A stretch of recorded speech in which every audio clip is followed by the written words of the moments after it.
See if you can. You said that's so sad. Oh, so it says YouTube and Twitch are currently happening. Let's see about YouTube.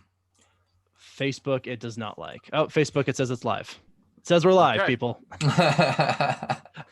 All right. Thanks for dealing with us, y'all. We did it, huh? Let's see. We I'm made still it. looking for confirmations, but Oh, okay. Yeah, we're live on Facebook. are we? Sweet. Yep. Things are happening. Oh, Says YouTube. what? YouTube just told me that we're live We- I also 8 just seconds changed mine. ago. Changed mine Hey, to public. back there. Right. Success. Oh my gosh. Okay. Yes. All right. Hooray. I'm Right going to go on. ahead and I'm going to close my YouTube. So Ryan, you're keeping that one open? I'm watching it. Yes. I'm closing mine. Twitch, I'm going to leave that one open so I can monitor any chat. All right. Not Facebook yet, but I will be shortly. Cool. We have one person named Cooperation Nation on Twitch currently going.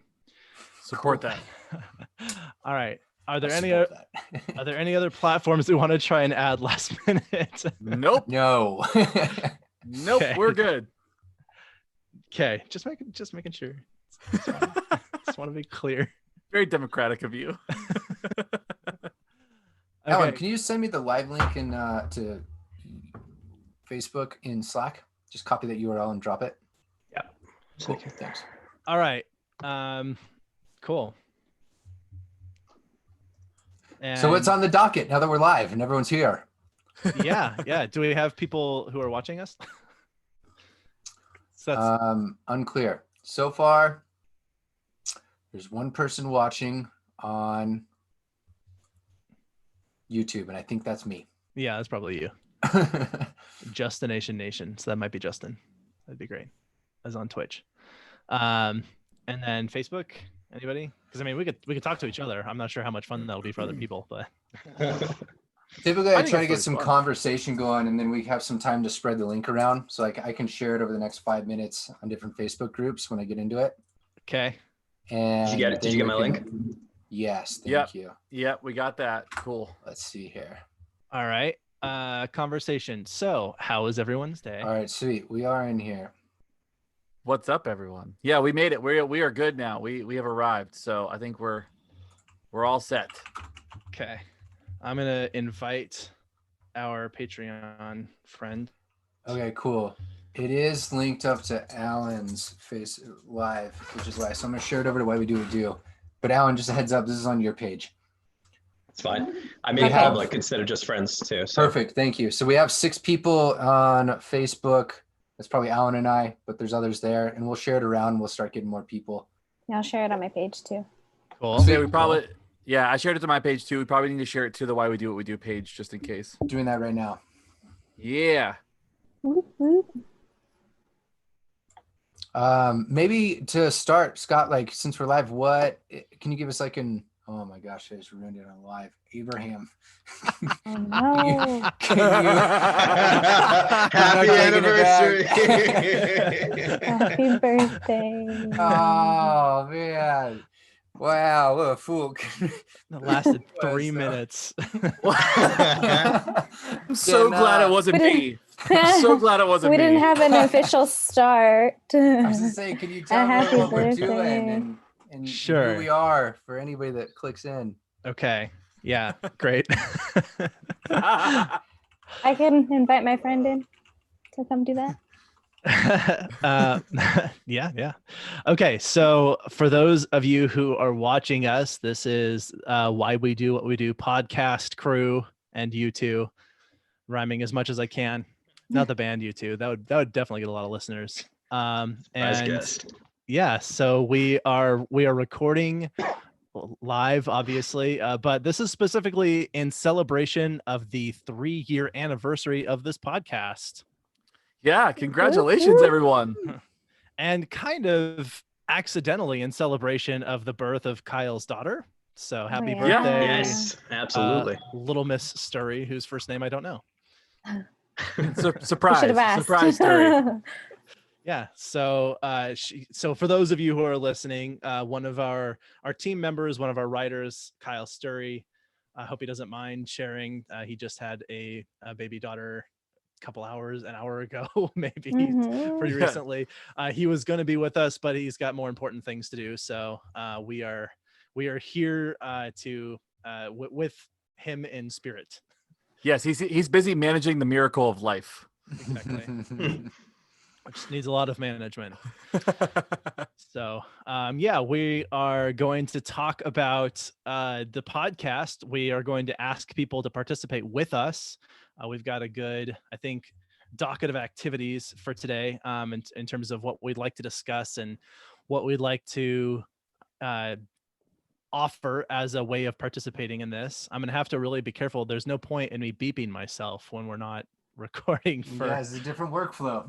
Yeah, I need a different orientation to this. So anyway, I don't know, should we introduce ourselves? Should we start there? Should we give an overview of what we're doing? Should we introduce ourselves as we go? What do you guys think? I think let's introduce everybody. Let's orient everybody to who we are and what we do. Deal. Then why? I like it. And why? Yeah. Then why? Yep. And why we do it. Who and the what? Who, what, when, where, why, how. Okay, so I'll begin because I've been talking already, so I've got the momentum under my wings.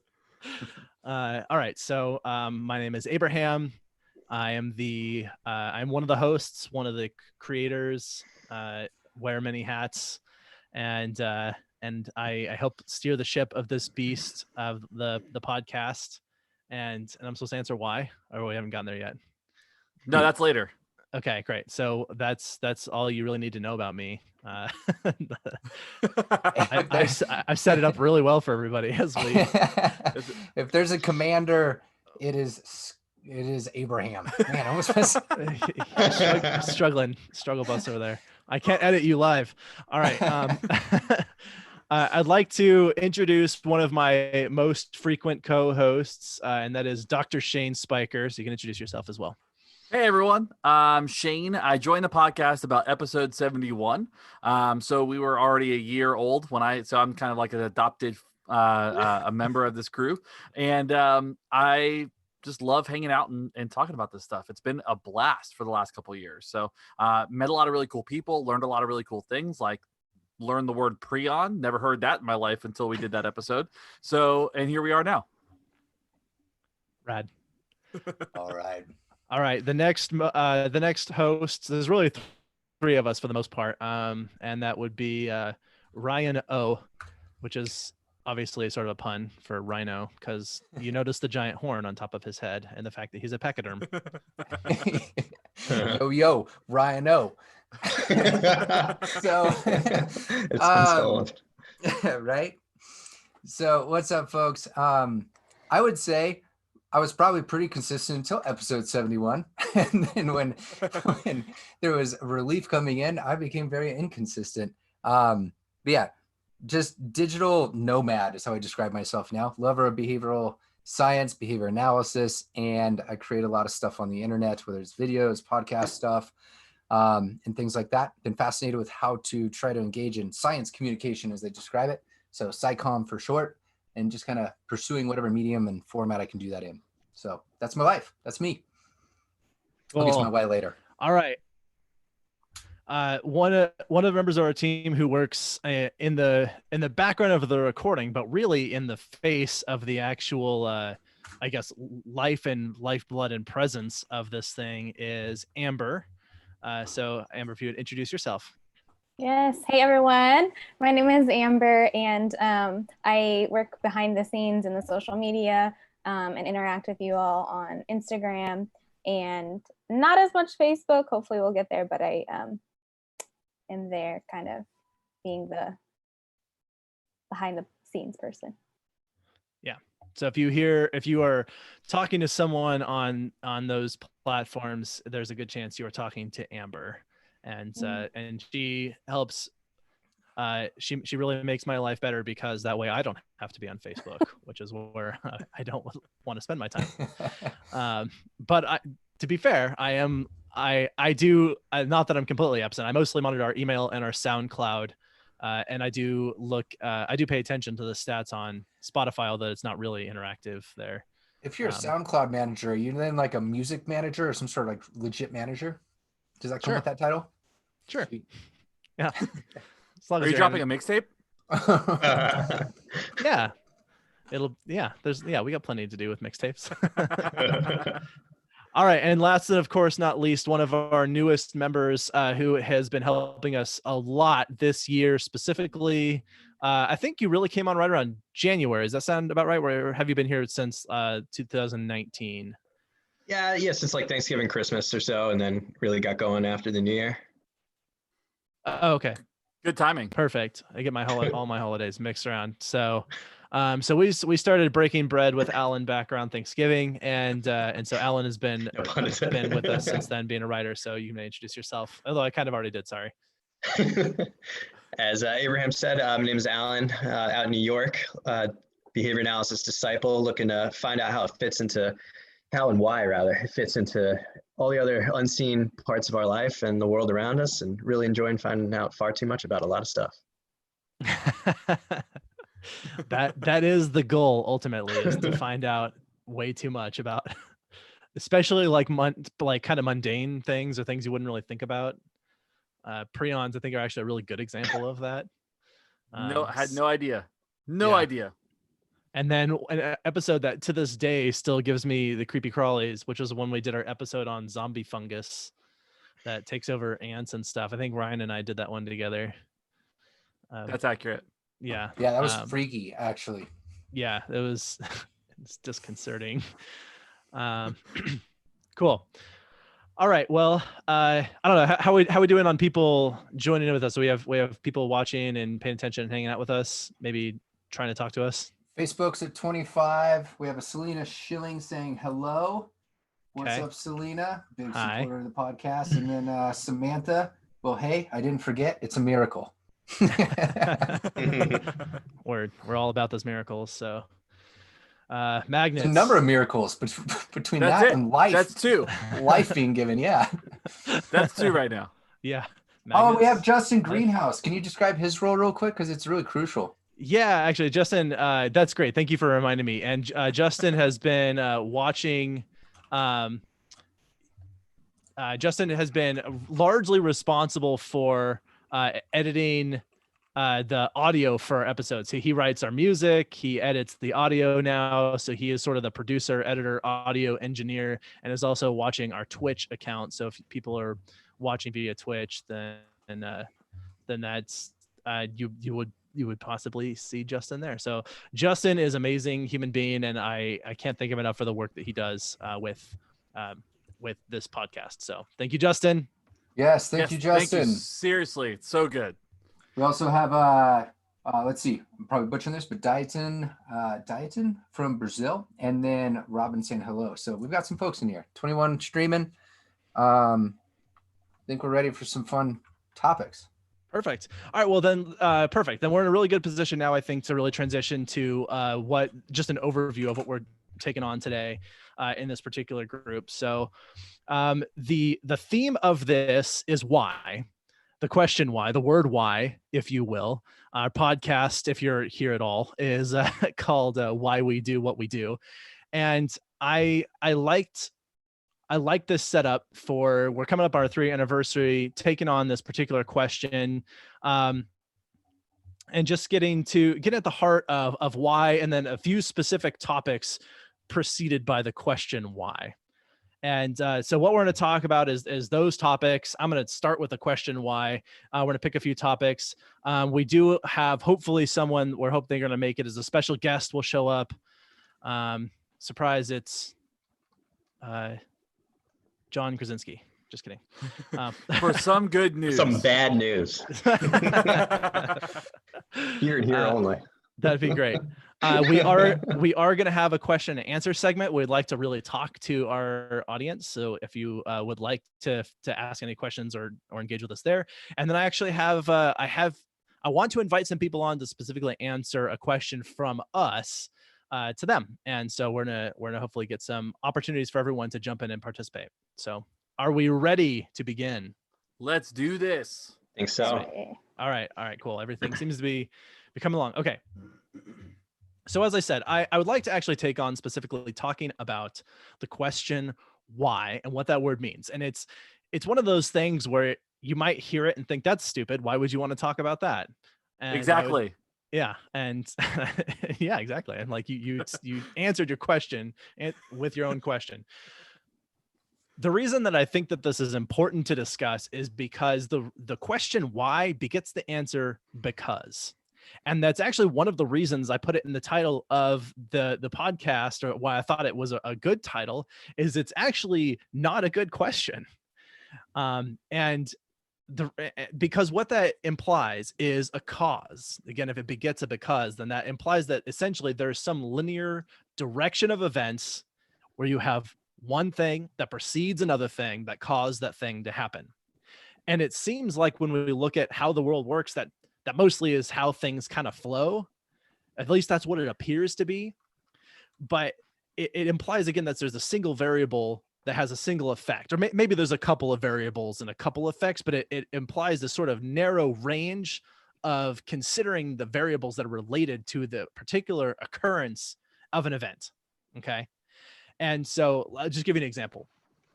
Let's pick something like, why do we feel jealous when we see someone else obtain success? And it may not even be something that we wanted to be successful at, but we nevertheless might feel jealousy when we see that happen. If we were to try and answer this question, why, one way that people will often go about answering things like this is neurology, or look at the neurology model. Okay. So you look at person gets recognized for achievement, brain chemistry happens with neurotransmitters and hormones and synaptic clusters in the brain.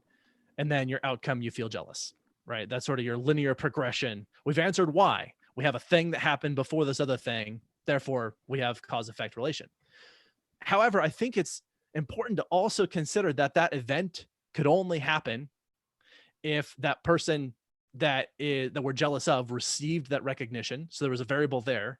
We have to we have to understand that that recognition is a thing of value, because there's the whole fame, infamy thing, right? We probably don't want to be infamous, most of us.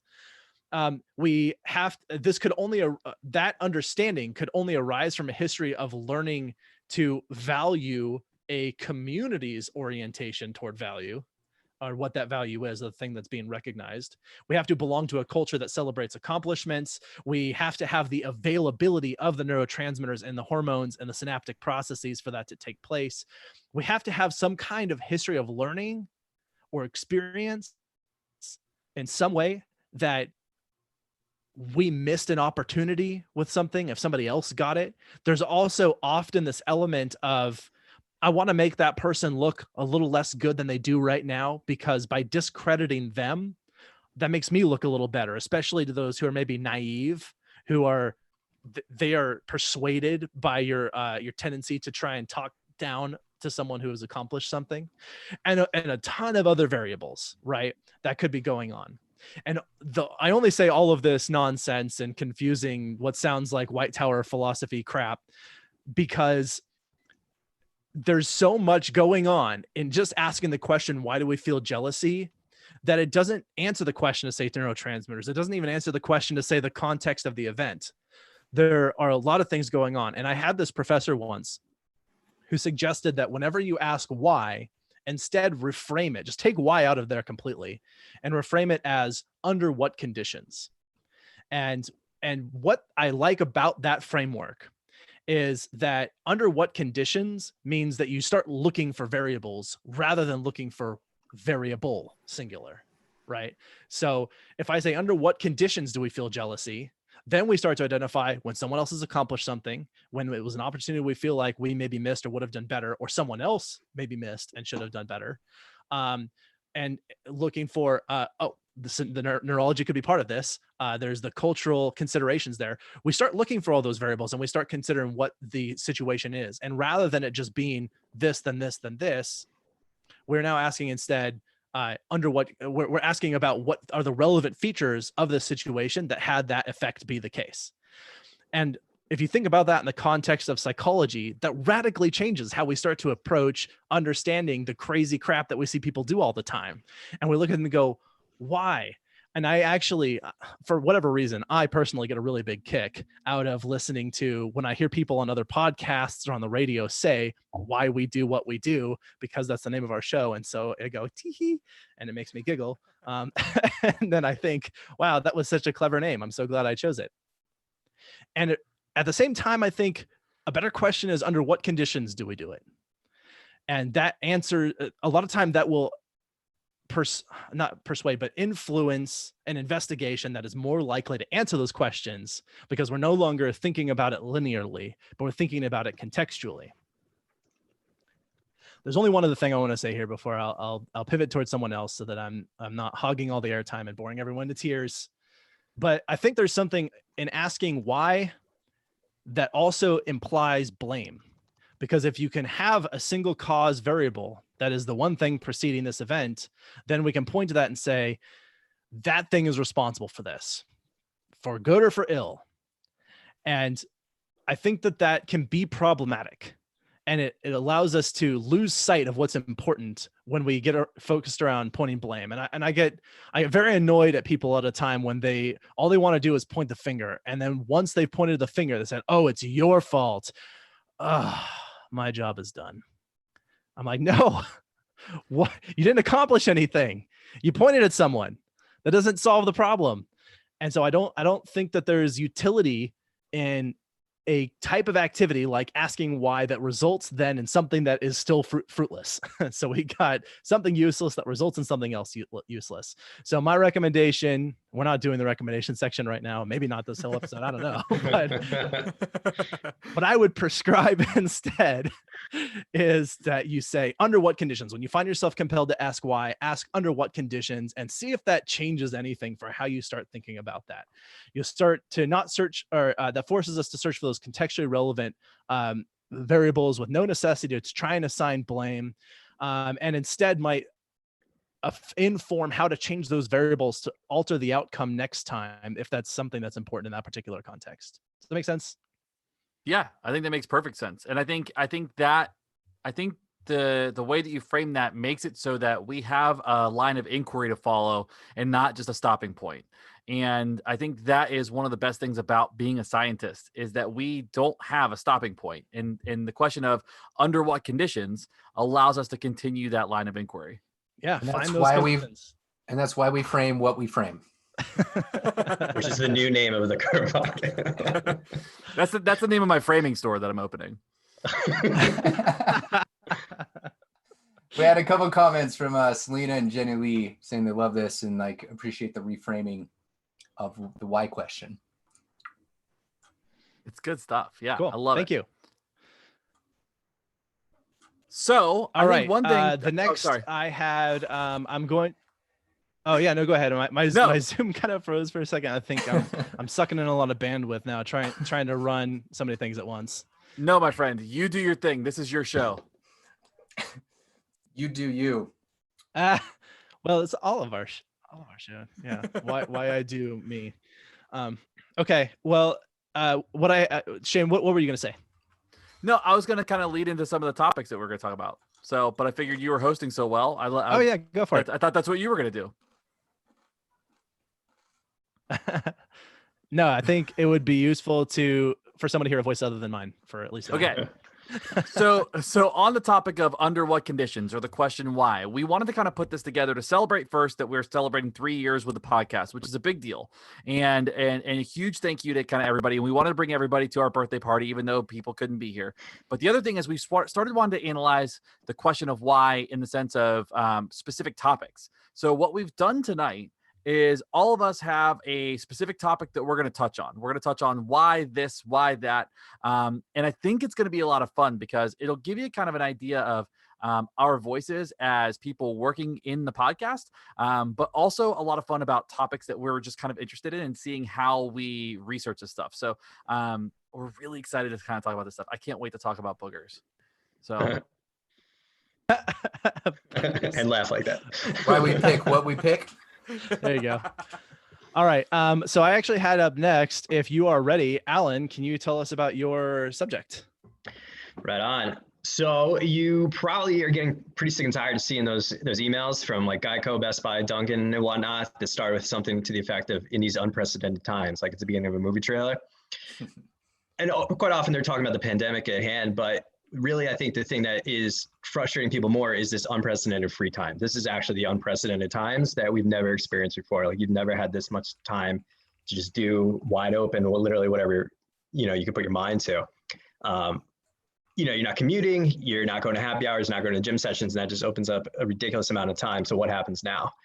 Well, a lot of people are complaining on Twitter and in person and even right at home that they're wildly bored. So what is boredom? Why does it exist? Why does it occur? Does it exist? And who's more prone to get it, and how can we get rid of it? That's what we are going to explore. So before you slump on the couch and cry out loud that you are bored, let's consider the fact that from a behavioral perspective, you're never really doing anything, or you're rather never really doing nothing, right? Otherwise you'd be dead. So at any given moment, you actually are behaving in one way or another. So, how can you ever say that you truly are bored? Even when I'm asleep? Even when you're asleep.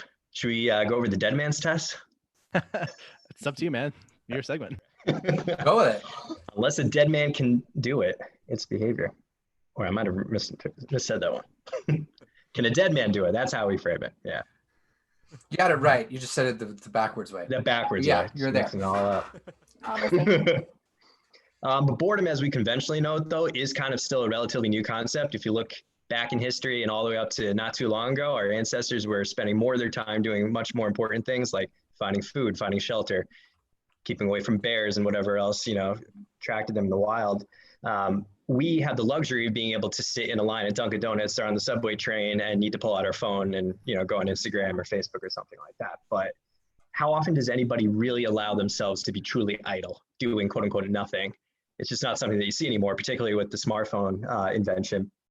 You're on your phone while you're cooking, you're listening to hopefully our podcast while you're shopping or in your car, or you're reading a book on a train. You're never really doing nothing. And in those examples, and I thought this would be interesting to discuss, it's really hard to tell if you are truly killing time, enjoying free time, or curing boredom. I wanted to pose that one up to you guys, see what you thought the differences might be. Is that a question? Yes. Can you guys reframe it one more time? Sorry. Say it again. It's hard to tell, given anything like, say, you're reading a book on a train or doing anything while you're doing something else. Are you killing time, enjoying free time, or curing your boredom? I think I enjoy free time. I legitimately love free time. Like I spend a lot of time reading and listening to music and stuff. Like when I'm in my free time, I'm like in it. I think D, none of the above. Ooh. Oh, Go controversial. Why? What would it be? Why? Well, I think you aren't technically doing anything to time actually. So, and I'm also not sure. I mean, I suppose you could say you're enjoying free time, but it's hard to say whether or not you're enjoying it just based on that description. So I think you are doing something in the context in which there is little opportunity to do something else and little pressure to do something else. And so that's what that's my very long-winded answer. And we shall see. I mean, people spend it different ways. I think a lot of it has to do with what preceded it. If we're looking at the conditions that caused anything to happen, why are we doing it? Are we doing it because there was nothing actively happening, because someone told us to go find something to do, like everybody's mother on summer break back when they were a kid? Or are you finding, another reason that you have to do it? Boredom, however, more scientifically is defined by APA.org as a temporary emotional state of unpleasant feelings, lacking interest in completing activities, and problems paying attention. And what they really kind of highlight is the difference between that and apathy. Apathy being people that seem generally uninterested in most available options, but boredom are full of a wonderful group of people that are just desperately finding something to do. So they're actually taking a little bit more proactive approach in it and trying to fill that void. I think that void comes back to behavior analysis in a big way. We're talking about some sort of deprivation, something you haven't been able to do, and here's this free time to do it. We're going to see what you haven't done recently, but we'll get to that. They also talk about it in terms of attention. So a bored person doesn't necessarily have nothing to do. They just want to be stimulated, but they're unable for whatever reason to connect with their environment in that way to fill that border, cure that itch. So it doesn't necessarily involve having nothing to do. It could just mean failing to engage with anything sufficiently. So what's the problem? How come you can't find anything to do? Is it the lack of an enriched environment? Do you not have anything cool at your disposal? But that's not necessarily the case. And it also doesn't mean that you're sitting in a straitjacket in a locked room with nothing available. It could just be that there's a high level of motivation and you can't find anything to satisfy it. I think a lot of people are finding that now. You could look around your room where a lot of people are at their parents' house and they're saying, how come everything that used to entertain me suddenly sucks? You have all these things available and you're like, this was fun 3 months ago and no longer. Why is that? I don't know if anybody else here is experiencing that, all the books in the world or video games or anything. Not had that experience yet, but very afraid that it's going to happen. Yeah, I'm in a similar boat. And it really comes down to also two other things. Problem of things formerly associated with fun things or too much of them. So to break this down further, there's two things that I found to be kind of associated with this. This is the idea of secondary reinforcers, which is just something that is usually paired with, the usual maintaining variable there. So the good example that someone once told me was you don't really ever play darts by yourself. Like maybe you're a sociopath in your basement and you really like darts or whatever, but generally you're at a bar, you're drinking, you're having a good time. I like to say, you're never playing beer pong by yourself. I've never seen anybody do that. Don't know why you ever would. You're usually at a party. There's a lot of pressure. You're trying to impress somebody and there you go. And it's off. You might listen to podcasts at the gym, read on the train, those examples that I said before. You might go to a movie specifically in a theater versus watching something streaming on your TV at home. So a lot of things are just no longer fun if they don't involve those things. If you can't go to work and you're doing work remotely, maybe it's not as fun because your students aren't there, your colleagues aren't there. So decreases the value. It's really not as enjoyable anymore. Or satiation. Too much of a good thing is a bad thing. I don't know where that comes from. People say it. I think it's true. Things just become absolutely boring as hell. And behaviorally, we know that this is bound to occur with even the best of things. And I think it just comes back to also that we need a little novelty in our lives. Things have to change. You got to see someone else besides whoever's at home with you, and if you're at home alone, someone besides who's in the mirror, I imagine. But how do we work with that while stuck at home? I think finding those things, whether they're in your basement or attic, or that behind a curtain, whatever it is. I have a 360 at home that I haven't touched in years, and I got sick of reading and movies after a couple of weeks into the quarantine, and now I'm playing Black Ops and yelling at my spouse and the TV and ignoring everybody. Things you never thought would happen, and here we are. I also think, and I'm curious. Oh, sorry, Amber. Oh no, I'm just agreeing, saying yep. So now is your time to dig out your Tony Hawk Pro Skater disc that's not scratched and get going. Best soundtrack Absolutely. ever. There's also the element of signals. Call it what you want, multiple schedule or discrimination. There's not a lot going on to tell you what day it is or what time it is for any given task or work. You're not waking up to your alarm. You don't even know what day it is. Most people, if you ask them these days, and the news doesn't change, and the weather is as crappy as it always was in the spring, there's not a lot going on. So that's completely out the window, and you're stuck here trying to figure out what to do, what and when to do things like watch TV, work, play with your kids. No one's really telling you that, and all of a sudden you would think, oh, I'd love to watch TV at some point or something, but you might need somebody to tell you, or your own self to tell you to do these things, even just leisure things. You used to relax.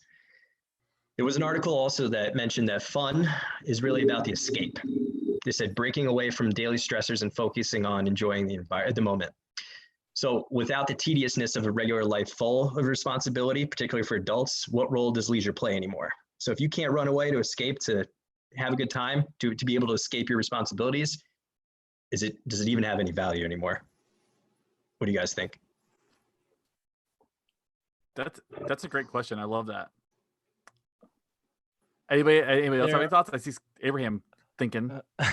Yeah, I've got thinking face on. Resting face. We have a comment from Lena. I hope it's tying in because I've been so focused on that. Sorry, it's hard to keep 100% up. But she said, how about escape and avoidance from the usual helping this being bored actually become a very positive good thing? It helps too much of a good thing become a bad thing where it slows it way down. Sorry, you broke up over there. Can you repeat it? Yeah.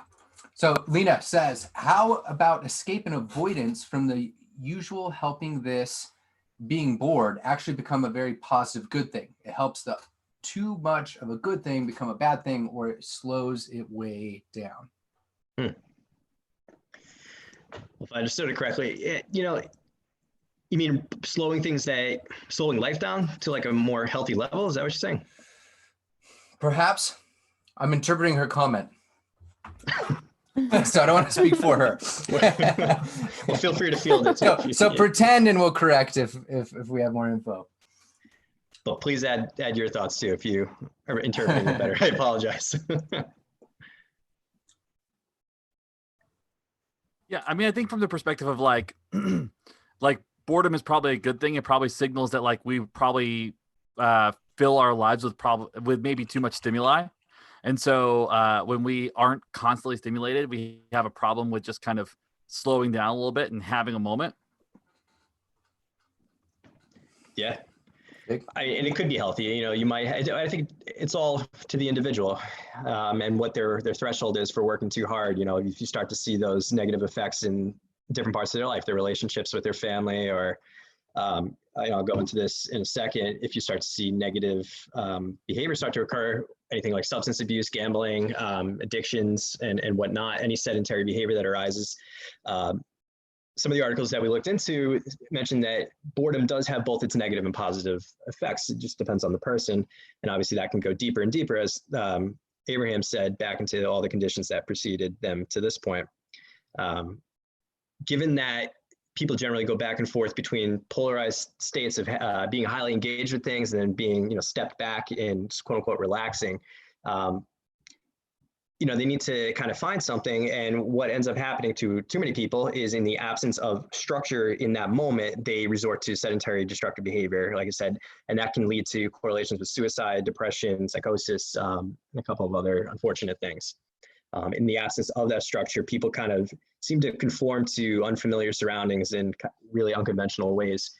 And I think you see that a lot in children too, which is why there's such a high encouragement for students to be engaged after school, extracurricular activities, things on the weekends, be it religious, athletic, and so on and so forth. The idea being that if you're able to find a community, find a tribe, that thing's going to provide all these resources and activities for you. You shouldn't ever necessarily be bored, and it shouldn't be a risk for you to find some bad resources. The positive, the silver lining on the effects of boredom is it actually might lead you to interact with things for the very first time in your environment. So you might practice that instrument that you've had on your wall and never touched for years on end, or learn a foreign language. Right now specifically is a good time to hit up those people from college or high school you haven't seen in forever. They're not busy either, so we're all caught in this together, which is a very big benefit. And being bored might stimulate activity in a very novel way, or teach you to train your attention a little bit better, concentration a little bit better. And so people that are a little bit more fluent in these self-control skills might help break out of boredom a lot better and use it as a catalyst to get something done. There were a lot of examples of people that wrote great poetry or wrote a great song when they were bored out of their mind, which I think we can probably think of several examples of. I think that's actually how the book Frankenstein was written, if I remember correctly. It's something like that, where they were like stuck inside during crappy weather, and Mary Shelley wrote that when she was like 19 or something ridiculous. That is accurate, and it is wonderful. So I think, we look to see what can we as behavior analysts do or suggest to people that are bored and struggling with this, particularly during this time. And again, some of it is just reaching out to your environment, and the environment will kind of feed you back those signals. If you're talking to somebody that you haven't seen in a long time, that might foster a lot of other opportunities, whether it be a job or just, a joke or something simple like that, something that kind of keeps you going and creates that novelty that I mentioned before.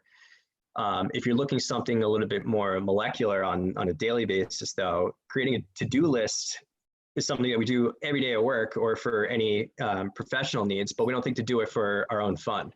But that could actually be very helpful in kind of setting up your day, making it look like your traditional work schedule. The idea that I actually think that the question before was bringing up is, could this kind of be, eye-opening experience where we're like, oh my God, are we working too much? We never slow down, and we don't know what to do with ourselves when we slow down. And I think that is a good question, and bears some discussion and self reflection about how you do spend your time. But for people that are not as fluent as setting up their day effectively or to really enrich their environment, I think that they need a little bit more structure. So just to give some, general examples too, doing a work around your house. I've heard that Home Depot and Lowe's are absolutely inundated with people for some reason during this crisis. And that's because I think people that have been staring at that wall and that shelf or the unfinished closet door are finally saying, now's the time. So now's the time, get together with your sons, your daughters, and your family and fix that leaky whatever and put it on your list and then cross it off. And it will actually probably signal, it's the closest thing that can signal that time is passing and that you've actually been productive. They actually just have daily parties at Home Depot that are just a lot of fun, music and raving and we've been missing those the whole time. Just kidding. The Cure is at Home Depot. Band? There's not. I was gonna say there's not a dimension or universe where the Cure is hanging out at Home Depot. Just kidding. But yeah, essentially in closing, it's in the places that you least expect it. If you find yourself staring at the wall, paint the damn wall. Do something crazy, switch things up, and look back on all the things you've said you were going to do your whole life. There's no better time than now, and that's where I leave it. Throw darts at the wall. Throw darts I like at the those wall. words of wisdom. Yeah, I was gonna say, is that allowed if you're by yourself and you want to become a dart master? Because you preface that with you shouldn't be doing it by yourself. So I feel like we just isolated the beer pong and dart enthusiasts are trying to get better right now. Yeah, they're true. home practicing. Yeah. The Olympics are a year away. You got extra time. I had a friend learn to juggle during all this. Like she was like, there's nothing else to do. And she went out and bought juggling balls and learned to juggle. That's awesome. Yeah. So I do want to, there's a couple of comments I really liked. So Samantha P, I'm gonna leave it there, said, I can't say what it feels like. I 100% hear that. I don't know. I wouldn't recognize boredom if it happened to me. I don't. Like I always do something. And honestly, even things that like are kind of lazy, like that feels like fun to me, which speaks to Lena did follow up and said, there's a component of escape from busy life. So there's a component of escape from busy life. So it won't become a bad thing anytime soon. It slows way down that this much free time will become a bad thing. And then we had Megan asking how much time I spent playing games. Unfortunately, Megan, I don't have any control over my time that is not work time, and the person who does have control over that does not want to play games. So it's been about 3 hours in the last month and a half. Oh man, what are you doing? I know. You need a new time controller. Need to shake up those hours. Lena followed up with the issue is that people are hurting themselves more trying to fix their homes. So much for social distancing. That's pretty great. We're coming back to that. That's a great topic. And then also Matt chimed in with sounds like the useless distinction between positive and negative reinforcement, which I think is a good point. And then Kyle also sends hugs and kisses from the hospital with little baby formula bottle emojis. I feel like it should have been boob emojis, but maybe there aren't boob emojis. there's probably not right now. That's it. Yeah. I guess that'd probably be overused pretty much immediately. So, anyway, thank you very much, Alan. I appreciate that. Thank you everyone who is chiming in their comments. I would love to transition really quick because I think it would be great to have Shane take on his topic, and our guest has arrived. So I'd like to take a minute, Mike, if you are still there and available. For Mike to join us. This is one of our oldest, as in longest lasting Patreon peeps, and has been pretty much the only person we really talk with on our Discord server. Although we'd love to, if people would like to join us there, we'd love to have you. So anyway, Mike, thank you for joining us. Thanks for having me. Background. Yeah, that is a pretty sweet background. Yeah, so I actually do have a green screen up behind me, and nice. So I was trying to think of something to put up. I'm like, I could put the logo, but I'm like, I don't know if that might look like I'm actually there with you guys. So I immediately thought I need one of those things. Yeah, it's the BF logo. So that's awesome. That's so cool. All right, so tell us a little about yourself and what you do, if you don't mind. So I'm a security consultant. I have nothing to do with behavior in terms of like like I think the only behavioral science class or the only psychology class I ever took in college, because as a computer science major, was like Intro to Behavioral Neuroscience, so which was in like an undergrad like GE and stuff like that. So I spend my day doing a lot of things that end in that are online. So I do a lot of cybersecurity stuff, but then the flip side of that is I also do human security, not like guard work, but well, so the trade name for it is called elicitation and interview. So sometimes also called human source intelligence. So getting information out of people, working with humans, that type of stuff. So it's kind of a balance of the two. So, and then one of my customers is a training customer. Like we teach classes for them in cybersecurity, and actually that's where I was at today. So I was teaching a class online, because obviously we're not going to be doing anything live right now. Yeah. And so yeah, that's what took me to. I had to go home after that. So because my apartment is actually normally too noisy to do a full day broadcast. So it's like I'm actually running it out of a hotel around the corner.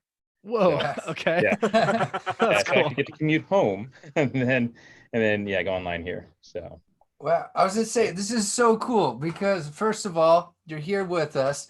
I was literally texting Abraham like, "Who's Mike?" because I thought off of your handle that you use that it was somebody else entirely. So I was so far off. It's yeah, amazing to like actually meet and chat and see like face to face now. So yeah, or digital face to face. So thank you. yeah. No, thank you guys for having me. It's quite an honor. And it's so cool what you do. It's so Yeah. different. I'm really curious. How did you get into that line of work? Into the cybersecurity stuff, or Yeah, the yeah. component, or Well, yeah, both. okay. So so the security stuff, I've always been kind of interested in it. Like when I was a little kid. So I have an uncle. One of my uncles is a software developer, and so he realized that I had an interest in computers when I was a young kid. And I mean, he got me a book on programming, I think when I was in 6th grade, somewhere around there, right? 5th or 6th grade, something like that.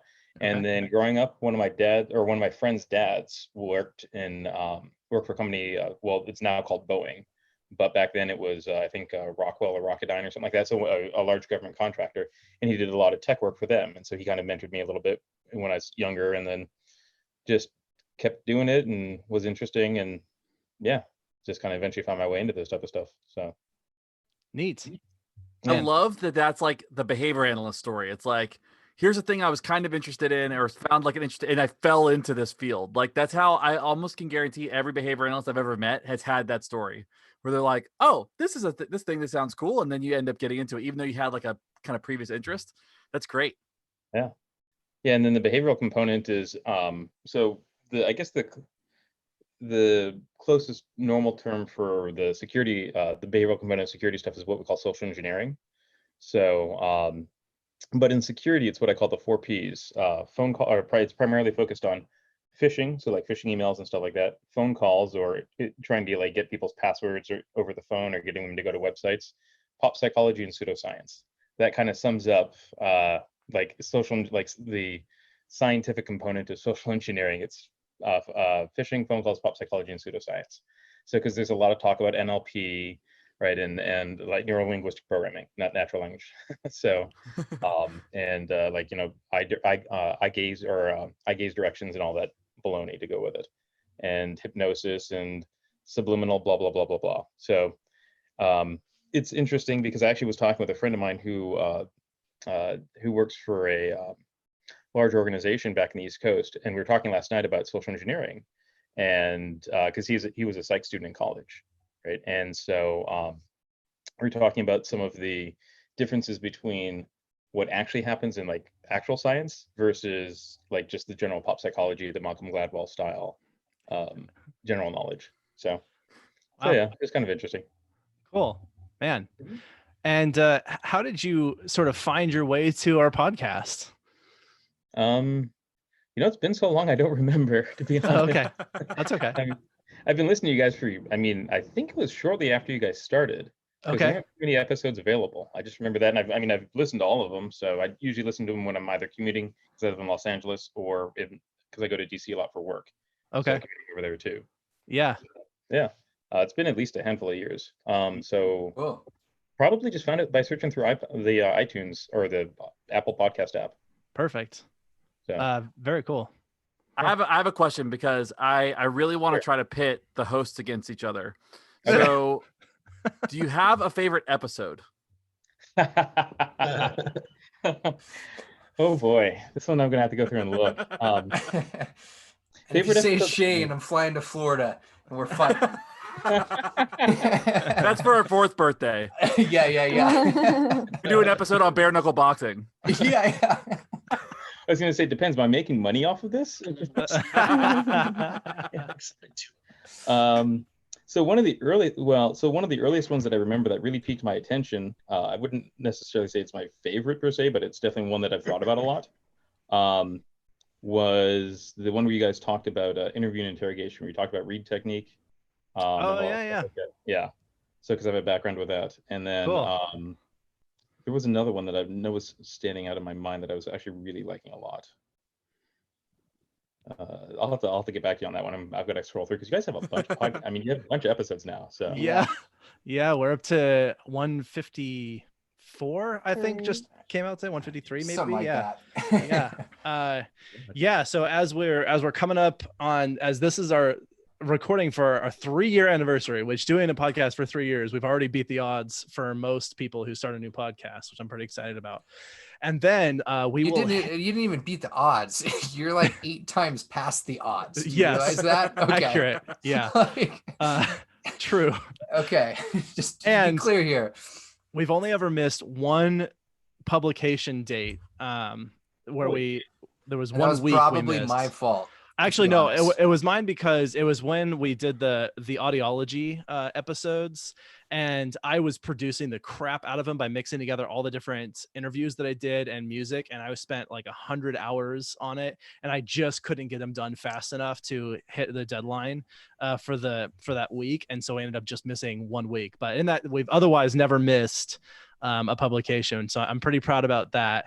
And we will hit 200 episodes later this year. I calculated it out. I think it's August. That we'll hit 200, something like that. It might be a little bit later, but which is wild. Like that's so many. Yeah, so that's very impressive, especially to keep on like that much of a consistent schedule. Yeah, it helps. It's only possible because we have a group of people that participate in this. That's been clear. Yeah. And we get a lot of feedback, and we get people who listen to it regularly. I mean, that's a big part of. I mean, we look at every week. We look at like listener mail, and we look at our comments, and we look at that stuff to kind of really see what people are interested in, what's working, what's not working, and I mean that's a big part of what drives the show too. Oh, very cool. Yeah, I can imagine. Well, I'd love to, if you can stick around, Mike, I want to include you in a sort of group conversation I want to have a bit later. And I want to transition, make sure we have an opportunity for Shane and Amber to cover their whys as we go through it. So I don't know if you sort of heard the theme of this episode is we're sort of asking why questions. And I posed the beginning of this with understanding the question why, what that means, and reframing it instead as under what conditions. So far you came in when Alan was talking about boredom, and ironically was not boring. And and so the next one I actually have slated to talk about is for what did I have? Oh, I had Amber talking about physical distancing. Okay. Or social distancing. Yeah. Awesome. Sure. Cool. Go for it. Yeah. Let's do it. Okay. So my topic is why we social distance. Very relevant, I think, as of today, and why we don't too. So why some people choose maybe not to social distance. Finding out and knowing why is super important in order to do or not do, right? So our immune system basically is defenseless without a vaccine. So social distancing is our first and foremost step in creating a defense line because of the way that the virus works. If you're not familiar, viruses, they spread through droplets. So this is recommendations from the CDC. They spread through droplets when someone sneezes or coughs. And recent studies show that it could go up to even 4 meters. And so in distancing, that creates our first step of limiting the chance of being infected, right? So right now, just because of the fact that we don't know too much about it, the spreadability is high and the number of people affected is high. So we need to respond based on probability or risk factors. And by distancing ourselves, we decrease the probability or the risk chance of getting infected by the virus. So crowds equal greater number of probability of infection, right? Greater opportunity because greater numbers of contact. But there are so many variables to consider in the way that a virus works in even being infected. So if you are closer, you have a higher probability of getting infected. And then if you're farther, you have a lesser probability of getting affected. And then each contact, again, like if you're in the grocery store, there's a certain number of people. So there's so many different variables to consider when you consider probability and rates of infection. And then, one thing too being like personal hygiene. So everybody varies in their personal hygiene. So, and whether they choose to wear a mask, whether they choose to cover their mouth or not, you never really know. And so outside of, the control of other people, our own control is to choose to social distance if we want to do that in order to limit our own probability. If we can't control the way that other people choose to control their probability of spreading it, right? We can decrease our probability of not getting it. And so overall, that's very important because then that will not only decrease the probability of us individually, but globally too, and in community in large numbers too. So if we each choose to, then we can decrease the rate or slow the spread, right? As the term is that is being thrown out there. Now, why we choose not to, I hypothesize a few different behavioral responses. One, maybe because we don't necessarily really truly understand why social distancing is important. So there's no value to it to us. We don't understand the way viruses work. We don't understand the importance or the fact that it is a really effective defense without a vaccine. But then also the lack of maybe ability. So maybe it's just too difficult. We choose not to. There could be severe or adverse situations. So if we're talking about staying at home versus going out to friends or things like that, there may be adverse situations at home. So like a negative reinforcement contingency, or they may be in like a severe state of deprivation of social contact or things like that, leading to like the mental illnesses, similar to kind of what you're, kind of going into depression, things like that you were talking about earlier, Alan. And then maybe also then need for resources too, right? So like if you have to, you're low on food or things like that, you have to risk. So you get into that risk factor of like, okay, I need to go into the store. I need to be around people in order to get things that I actually physically need, our primary reinforcers, right? So then there's that. And then also just, I think the disbelief of the validity, of the threat. So some people are just like, okay, there's all these conspiracy theories and things like that as to whether or not it's even a real thing or not, like, or anything like that. So those are maybe perhaps some of the reasons that we choose not to distance, or we don't, and our beaches are valuable. And so sometimes I think we just don't recognize the risk. That's what it's hard when it's invisible, right? You can't actually physically see the adverse effect. And so it's very delayed. So that's why we are called to social distance, but then also maybe some of the reasons why we don't social distance. Good Awesome. work. Yeah. I think, and to your point, and just to elaborate a little bit more on exactly what you were saying is that the information, if you will, that people receive, telling them your risk is low, this isn't a big deal, and basically capitalizing on you have motivation to, like, even those of us who are like, we know it's important, we want to stay inside, we also have motivation to get out of here. Yeah. And so the people who come in and tell you on those platforms, like, like, this sucks, we shouldn't have to do this, like, let's get out of here, they're trying to capitalize on the emotional and the sort of intrinsic motivation that's been built up over time of like, anything that are not the four walls of my room is going to be valuable now.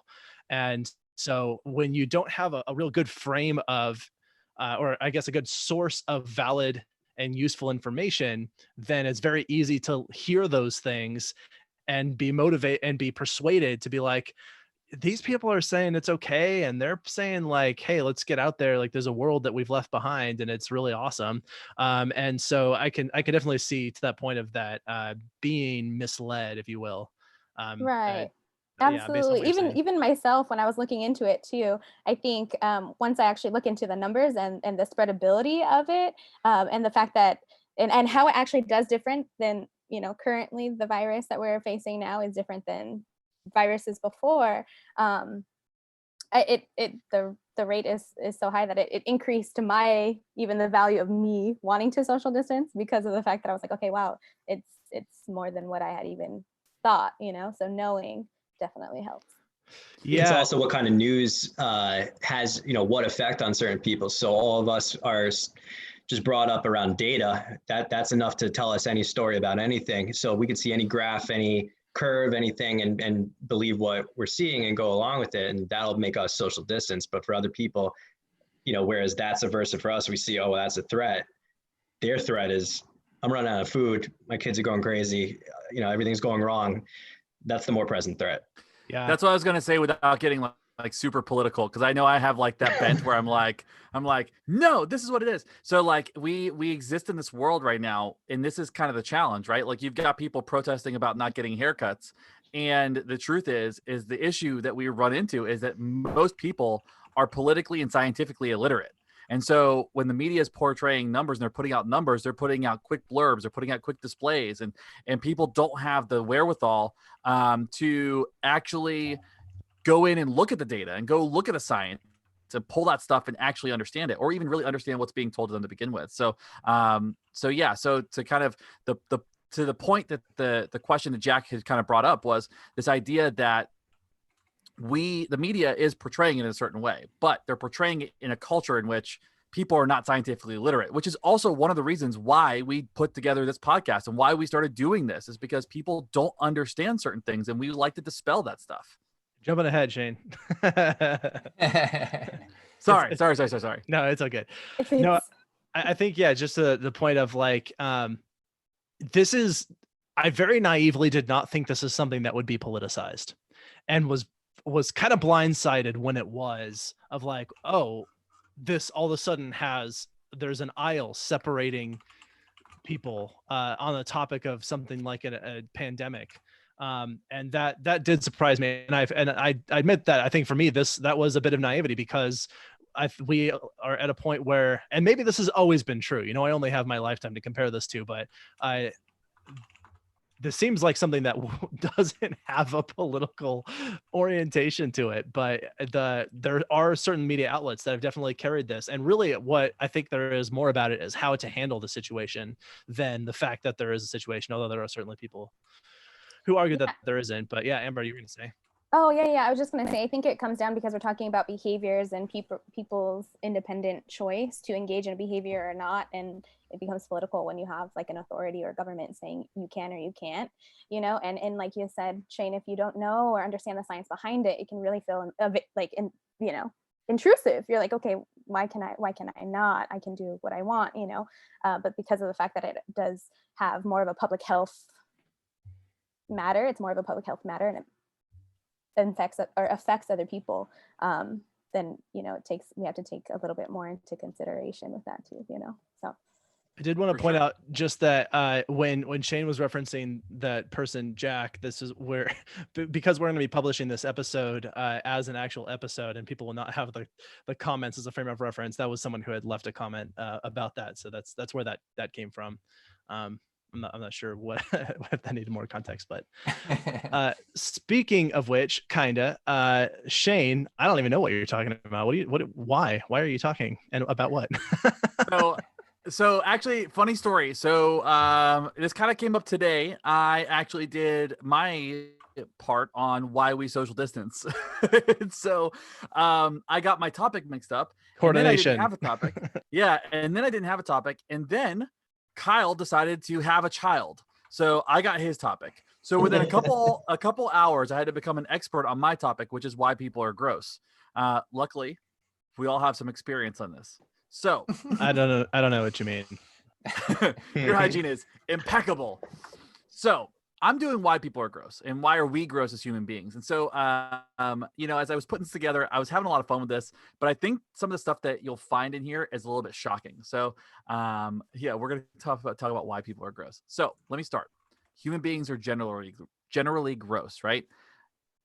They're just gross. Human beings are gross. Our bites, the bacteria in our mouths, constant shedding of skin, all the dust that's around us that is basically skin, like dead skin floating around us. It's all gross. And it's a wonder that we've survived this long, given how gross we are and how sick we should be. But I think about this, and I was thinking about kind of how people are gross. And I think about my brother, because my brother has like some sinus issues and he sneezes so much, but he free sneezes. So if you don't know what free sneezing is, it's just when you don't cover your mouth, and it's disgusting. And he sneezes he does this every now and again. He does it at home. He doesn't do it everywhere else, but he does it at home. So I give crap about that.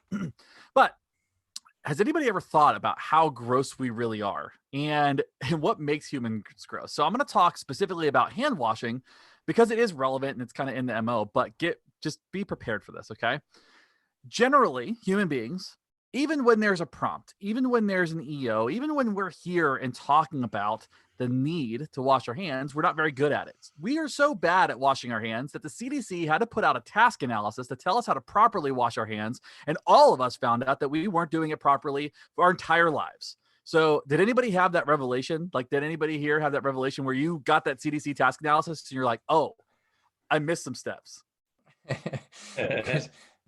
I think most of America did. Let's be honest.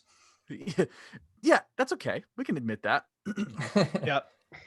So I think about that and I'm like, I think about this, that America was so bad at washing their hands that a government body had to stop what they were doing and said, folks, tighten up. Here's a visual.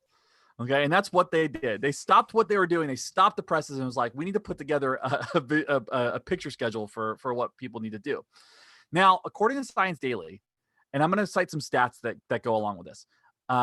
This comes from the American Society of Microbiology. At least 1/3 of Americans do not wash their hands after using the restroom.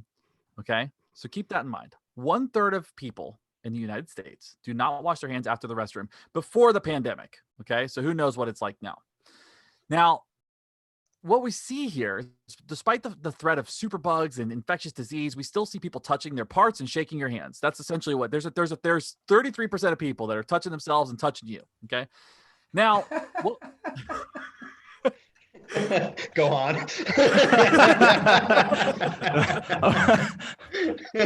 Maybe they're mostly touching themselves and then touching each other. I did not know we were going to get on to why we touch what we touch on this episode. It gets better. It gets better. I'm gonna like, so check this out. So in this Clean Hands campaign, there was a campaign that went out. They did a survey and they've been doing like a lot of education around washing hands and kind of the importance of public health and all that. Within this survey, they found that men in Atlanta were less likely to wash their hands and that women in Chicago were more likely to wash their hands. So that was some statistics they found from this study. Now, it was self-reported and we don't really have any sort of idea of the rigor of the study, but that's what they kind of came out with. I thought it was pretty interesting that they were able to kind of, discriminate, who was washing their hands more. Now, the same source indicates that 60 to 70% of nurses, now this is medical staff that are actually intervening, 60 to 70% adhere to hand washing guidelines outlined by the World Health Organization. Think about this for a second. People who are educated, who are trained, who as part of their job description probably includes washing hands. There are at least 30% of them that don't do it when they're supposed to. Okay. That's a scary statistic, right? Now, that's not current. That's not right now in this moment. That's before all this stuff happened. Okay. So keep that in mind too. This is before all the craziness. There were about 30% of nurses and medical staff that were not washing their hands regularly. Okay. But they were saying that this hasn't really changed much as far as this statistic. It's kind of stayed pretty steady for the last few years they've been doing the study. It hasn't really shifted or changed. It's kind of fell within that 60 to 70% range. Okay. Now, in a study, Diwali, Menon, and Shukla in 2014, they found that in an ICU staff, and they kind of did some observations with ICU staff, they showed an overall compliance with hand washing guidelines. Keep in mind, this is ICU, with 78% of participants engaged. Okay, so there's about 20% of the people that you're working with in the ICU that aren't really washing their hands. And they found that the nurses in the ICU had an adherence rate of 63%. Okay, 63% of them were actually complying with hand washing policies. Allied staff, other staff that maybe weren't doing that as much, 86.5. So the staff that weren't the nurses were doing it more often. So just to be clear, like they could have been washing their hands, but just not as complete with the protocol as would have been counted as a like correct response. Is that what's happening? No. Oh dear. Yeah, I would think so with the protocol. No, they're saying they just were not doing it. Okay. Yeah. Okay. So, but here's some good news. Okay, well, maybe you could take this as good news. I don't know if you need to take this as good news. Compliance with hand washing was at 93% after contacting patients. Okay. But walking in prior to contacting the patients, 63%. Ugh, this just hurts. These all hurt. We're gross. That's the point of this entire talk. We're but gross. Some of us shouldn't be gross, and we're still gross. That's it. People that are supposed to be less gross are gross. I get it on an aggregate. I'm not happy with it, but I understand it more, I guess. But man, these people, I'm gonna make doctors and nurses wash their hands every time I see them. This is where the behavior science comes in. We could be helping this. All right. Do you have any good news, or are you just going to make us sad? That's it. That was the whole thing. Nobody washes their hands. We're all gross. No. So what they found was that within that too, and just kind of like to finish out that stat, 92% of the staff were well informed about the protocols, about the policies, and could report the need to wash hands and just didn't. Now, that being said, they're not talking about intervention. When it comes to intervention, okay, Ford, Boyer, Menankemi, and Huerta, I think is how all of that's pronounced. 2013, they conducted a study that used visual cues to improve hand washing, and they did simple things. So over a 10-week period, they observed 97,351 opportunities to do hand washing in a public restroom. What they found was that occurrences of hand washing were 22.6 higher when the soap dispenser was readily available and the towel dispenser had paper towels sticking out of it.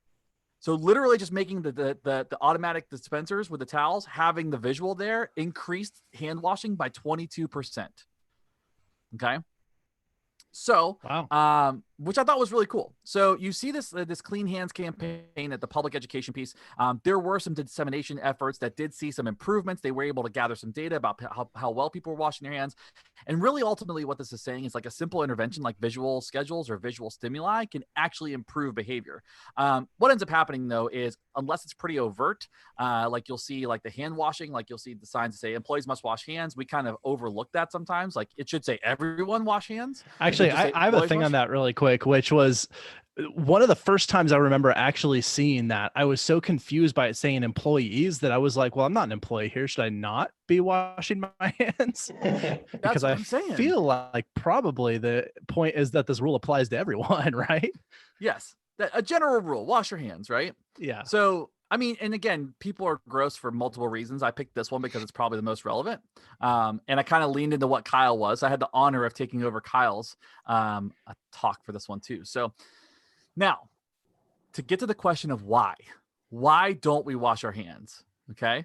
And that's really what I'm trying to get at here. Why are we gross? Okay, well, first of all, we don't wash our hands because of maybe there's some issue of stimulus control, right? So there's an issue of what we're attending to in the environment, maybe even motivating operations. Like, what do I have to do to get to the next thing? You know, what am I in a hurry? Maybe I didn't think about it.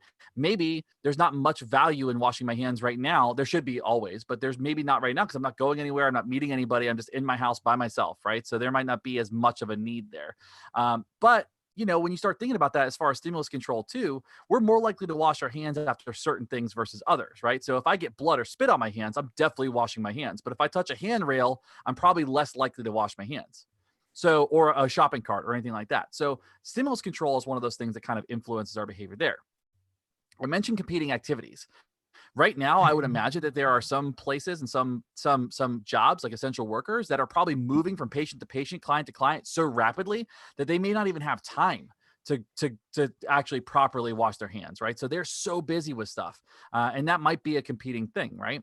So that's something to kind of, as you start looking at that. But The biggest thing that they found and they cited as far as like a lack of why people are not washing their hands is because some countries and some areas actually lack the adequate facilities to be able to give people the access to cleaning up, like clean water or soap. They found about 27% of the world's population found they can't access this stuff. They can't access clean hygiene products. They can't access soap. They can't access running water. So they can't even properly engage in the hygiene tasks they need to make this work. Okay. So it's also estimated, and kind of the why to this, it's also estimated that close to 3 billion people don't even have facilities in their homes to be able to wash properly. So that's almost half the population. It's a lot of stuff.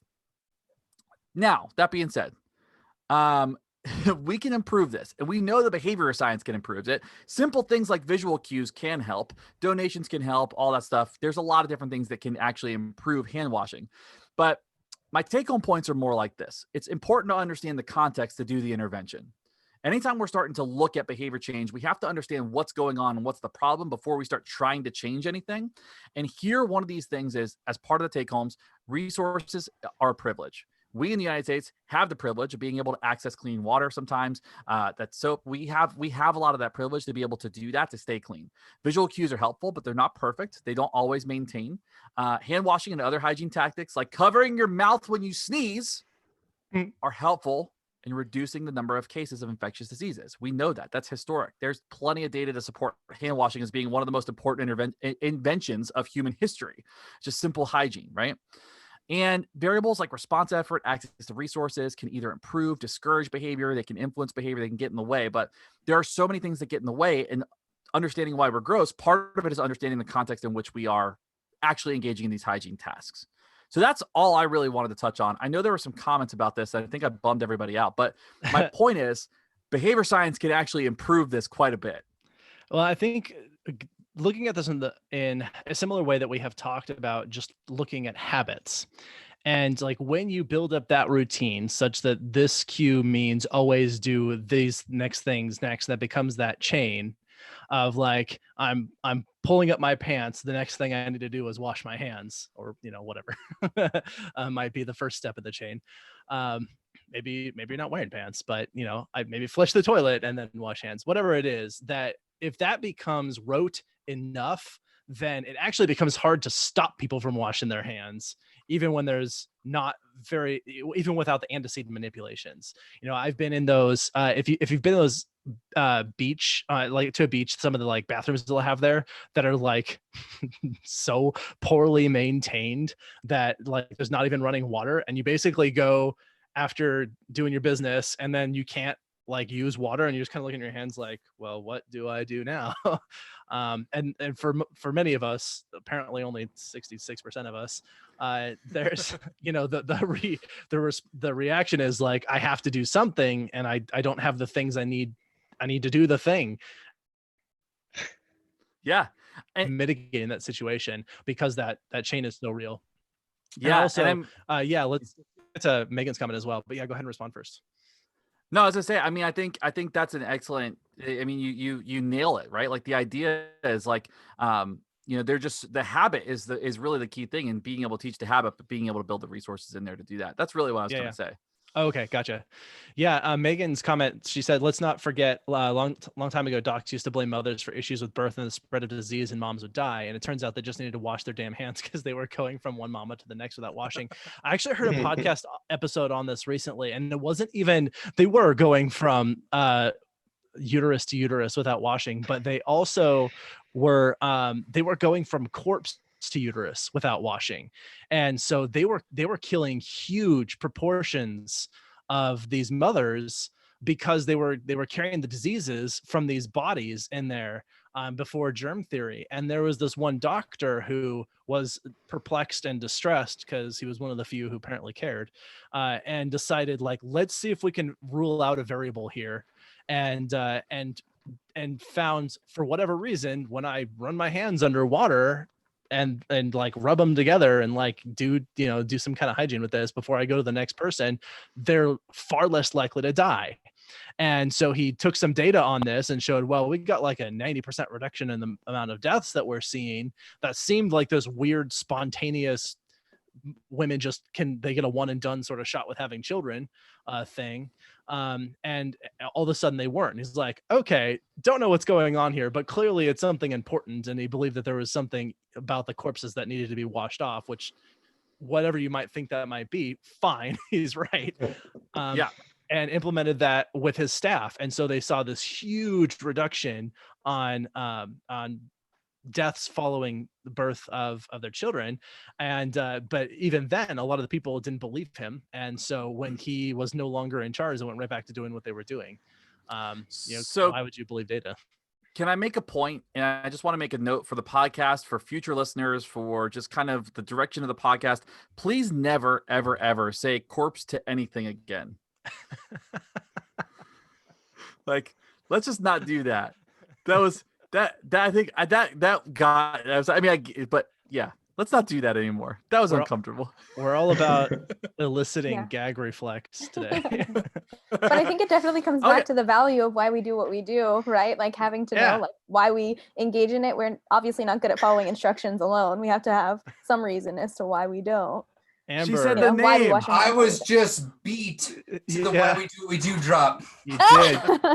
Well done. You brought that right around. Oh, cool. No, that was great. You get claps. Yep, gold star. And claps. Yeah. It's always one of my secret goals every time I record. Oh. How do I drop it in like that? Perfect. It was so natural. All right, we got one more crazy person here. Ryan, do you listen to podcasts?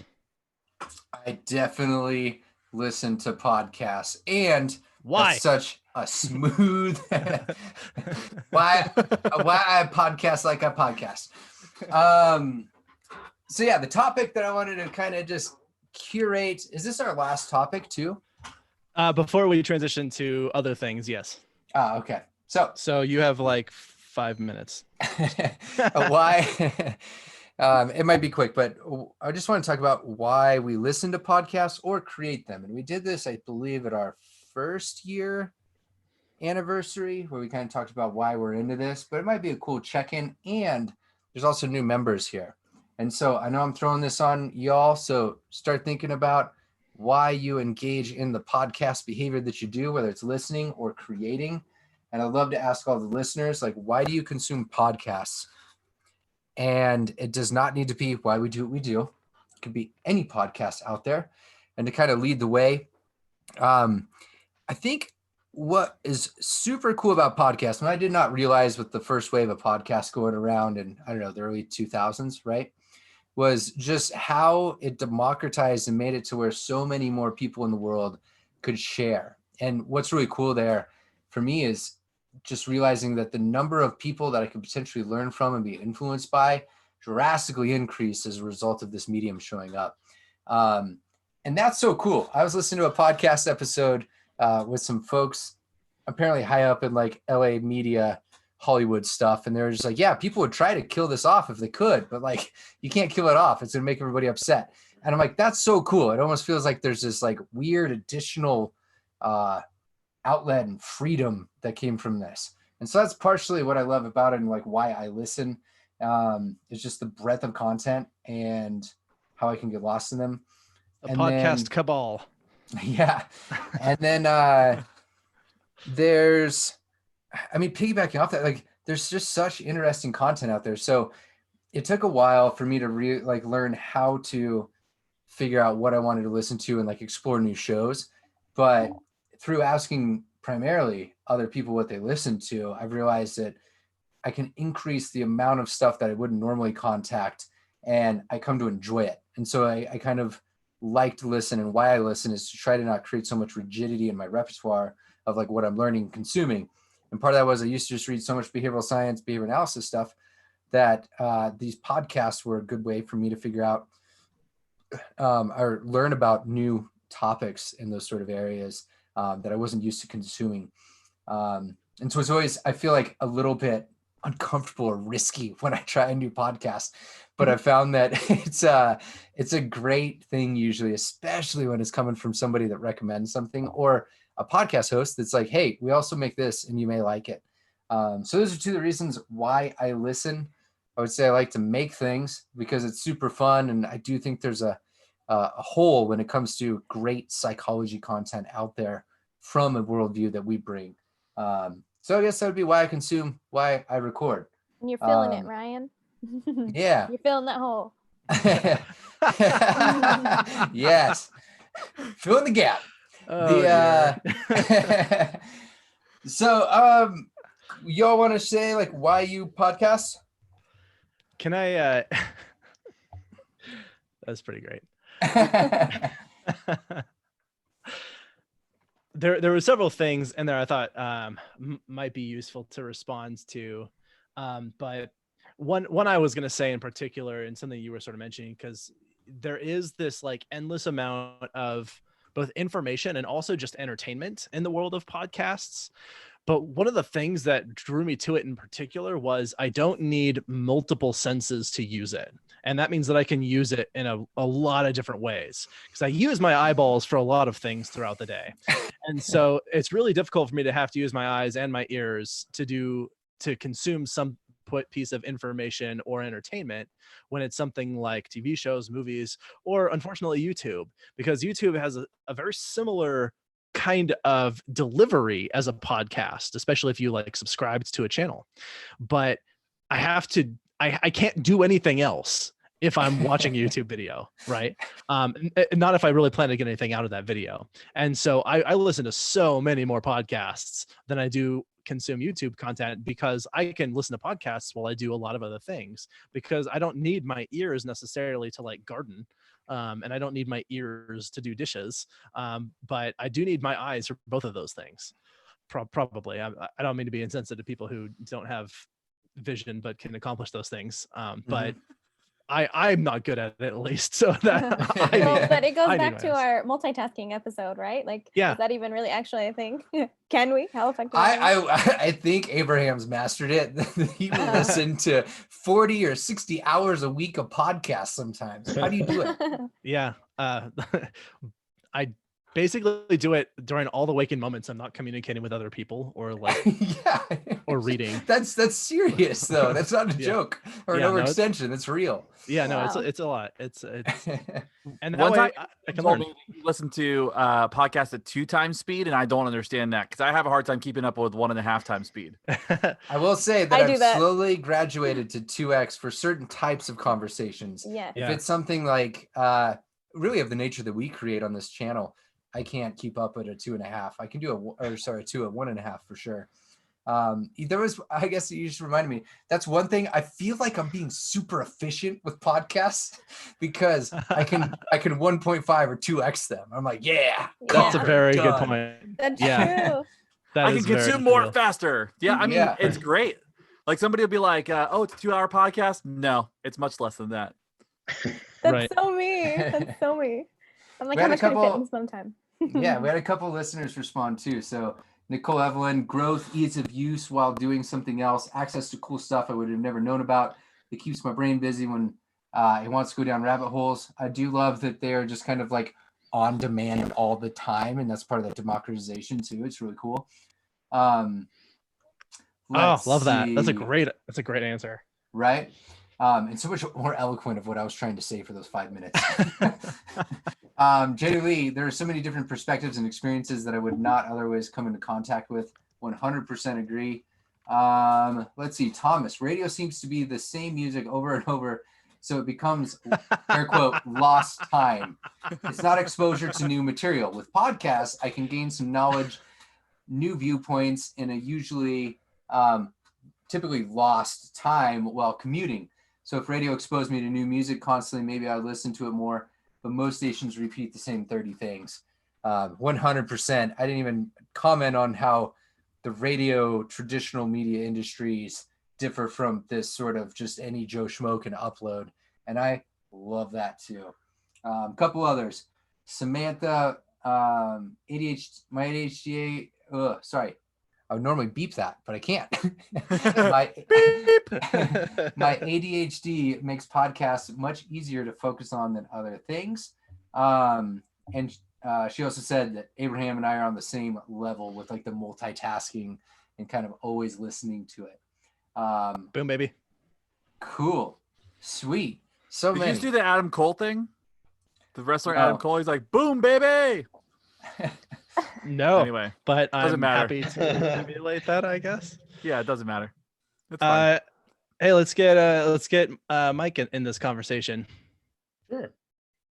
Yeah, so why what- I listen- Yeah. why do I listen to podcasts? I think it kind of depends. Like, there's several different factors kind of at play. So, like, I listen to podcasts when I'm stuck in traffic in LA because it keeps me distracted from thinking about why I'm in traffic and that traffic doesn't need to exist. Same thing in DC too. Like on the 495, there's a place I go to up in Maryland, and then I usually have to come back down DC and then go back up in Maryland on the far side. And it's just like I'm sitting in traffic. I'm like, well, I'm gonna either sit here and get frustrated and do nothing, or at least if I listen to podcasts, at least I'm kind of somewhat distracted, I guess. So Cool. on some podcasts I listen to because I actually kind of like the content, like in terms of learning, or just a lot of times it's usually to like get different points of view and then try and translate it back to behavioral terms. So because I'm still learning about that approach. So yeah. Yeah. So, Cool. Yeah. And then occasionally I listen to podcasts just because I just like the general topic. So, Sure. Yeah. Yeah, it's almost like a one-way conversation. Actually, Right. it's funny you guys were talking about radio. So on like Sirius XM, right? So satellite radio. It's funny that you talk about TV and radio and stuff because they actually have what is it, HLN, I think, is the one with like Nancy Grace and stuff like that. Mhm. The TV channel. You can actually listen to the audio on Sirius XM. So you hear the Smart. TV ads, everything else, but it doesn't have quite the same effect. 'Cause I did it one time when I was having to drive to the airport at like 3 a.m, right? And I just needed background noise. And I was listening to, I think, like Forensic Files or something like that I normally used to watch on TV. And when I watch it on TV, I'm really engaged. But when I'm just hearing it, I'm just like, just kind of background noise. Yeah. Nancy Grace is still in the air, huh? Is she? I don't know. I don't know. Okay, I was like, I'm sure just she have to wait is. during those hours. So. There are Um, approximately a quadrillion true crime TV shows right at this moment that are currently playing and will play for the next 2 million years. I was gonna say, you reminded me of, and also Abraham brought this up, of just occasionally people will ask me in the videos I make to turn them into a podcast, and it just kills my soul. Folks like you, Abraham, because I'm like the whole point is a visual medium. Like, Yeah, that's no, the a lot of point people. why you consume it. But I totally understand. Like, that audio and the video it's not conducive to being able to do all these other things. I'm like, I don't watch YouTube videos when I go on a run. I always listen to podcasts, and I Yeah. totally relate to that. Yeah, actually, my brother, he makes a lot of his like music mixes on YouTube, and he basically just has like a browser open while he's doing stuff and listens to them through there because it's essentially free content for the most part. And bands are usually happy to have their artists, I guess, to have their stuff up there, or it's being bootlegged one way or another. But it's cool because for him it is an audio medium that's been so heavily democratized that kind of anything's accessible, and so he listens to it a lot that way. So it's kind of cool. But I feel like I don't know who wants to go next. Let's do Amber, maybe. Why do you listen to podcasts? Oh, for similar reasons, definitely. I think for my own edification, for areas maybe that I'm not as familiar with, or just want to increase my knowledge in an area. And I definitely relate to being able to take in more information on like an auditory level versus like reading. I'm so much more of like a slow reader. And so if there's like something that can be synthesized, if like, for example, the way that you just synthesized that study, Shane, I'm like, cool, great, got all the key points. I have enough that I need to know about it. I don't have to read through the whole thing. So my work here is done. Yes. I love podcasts, and the fact that we can scroll and like listen to and choose what we listen to, versus like kind of the radio, it's kind of chosen what we listen to, So. I gotta say, the whole times 2 speed thing, I will occasionally put it back on times 1 speed, and it's so slow. It just Everybody's drunk, kills Right? me. Yeah, everybody's drunk. I'm like, by the time you finished saying the sentence that you were trying to spit out, I've forgotten what you were talking about. yeah. Because I'm just like, you don't need to spend so much time on your vowels or in between words. Just say it. My God. I can't I can't go back to 1x either, man. No, it's Doesn't way work. too slow. Yeah. There's like a half speed setting. I'm like, why would you torture yourself with that? Yeah, right. Oh, I know. Well, the funny thing is sometimes like when I do go, like, for example, if the content is like so unfamiliar, then I'm like, okay, wait, I need to listen to that slowly. Like Sure. once I get back to like the two, it sounds like a whole new language. Like I have to like Yeah. readjust. Like I'm like, wait, it sounds like a foreign language. I have to readjust to like fast speed. And then I get in the groove. I'm like, okay, cool. I got it. We had following up on something you said, Amber. Joshua James McIninch says reading is the worst. And what's up? He's all the way from New Zealand, by the way. Sweet. Oh, he's hey. actually Josh. he's in the future. Oh, Straight up, he's in sweet. tomorrow. Whoa. Well, hello from yesterday. Yeah. Let us and then Samantha says slow talking makes my eye twitch, which is pretty great. Well, for the sake of time, is there anything Shane or Alan you'd like to add to the conversation about why you listen to podcasts? I mean, definitely I agree with what's been said by nearly everybody, that it's just consumable in any moment, that you can't do other things that involve, I like what you said, involve other senses. But I like that we're fed so many sound bites of anything from science to politics or whatever all day long. So I like listening to a longer period of time to see how somebody really came to their conclusion and kind of getting that mind frame. So if I'm starting to think on that topic, then I am going down that same route of, just a tree of if-then statements. It's awesome. And not to make this political, but to make it political, this was like one of the coolest. That's what you just reminded me. Like, I feel like I get to know people through these long form conversations, yes, right? And so when Joe Rogan, for example, has Bernie on and these other folks, and you get an hour and a half, 2, 3, 4 sometimes, right? I like, it's so much different and better from what we're used to getting in these other traditional forms of media. It's fantastic. I love that. On the same thing. And there's obviously there's like overarching politics, but there's politics in any industry, whether it's, corporate America or even ABA or something like that. And it's better to just hear somebody speak on it. And, you can't make every conference, can't watch every video, but this just gives you another opportunity within particularly our field to access something. Or even if it's something that's complicated, if you don't know about ACT, you don't know about any other particular faction of our science, you can you can Google it very easily. You just type, ABA podcast with that topic, and there it is. And there's somebody talking about it, hopefully on your level, and it's consumable psychology. Love it. Shane, you got anything else? Yeah, I mean, I think one thing that has always appealed to me is the idea of like a pirate radio, guerrilla radio type of situation. Yeah. And I love the idea that it just feels like, we can kind of do what we want when we want and say what we want when we want.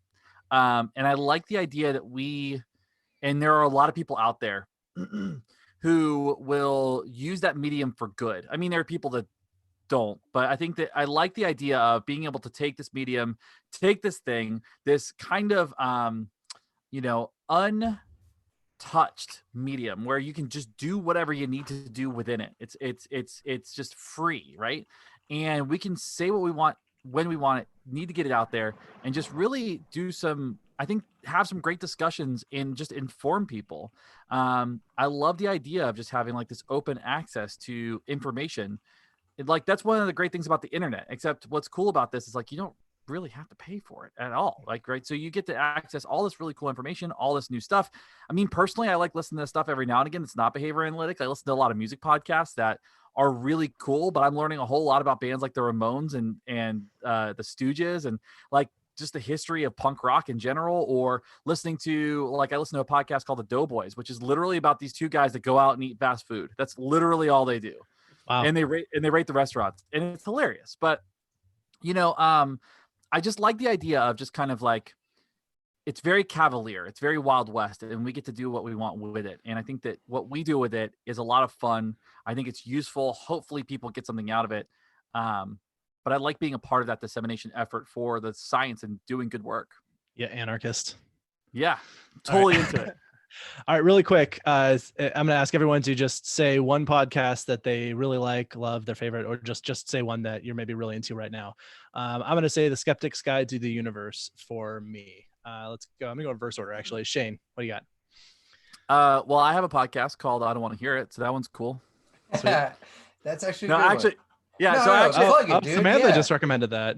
yeah, it's so much fun. No, I actually really like right now. My favorite one is No Dogs in Space. And it's literally all about like punk history. They'll do like 4 or 5 part episodes about a single band, and it's really cool. Awesome. Alan. I really like what Dax Shepard's done recently. It's very accessible to a lot of different types of things. Armchair expert. Yeah. That's A awesome. lot of I've heard about variety that one. there. A lot of That's cool. just open-ended discussion. I like it a lot. Amber. I like Brendan Burchard's podcast, The Brendan Show. I haven't heard of this one. It's a motivational podcast. Oh, cool. Yeah. All right, Ryan. I'm going to cheat. I have 2. I have 99% Invisible by Roman Mars, which is actually the first That's podcast. been yours for a while. Yeah.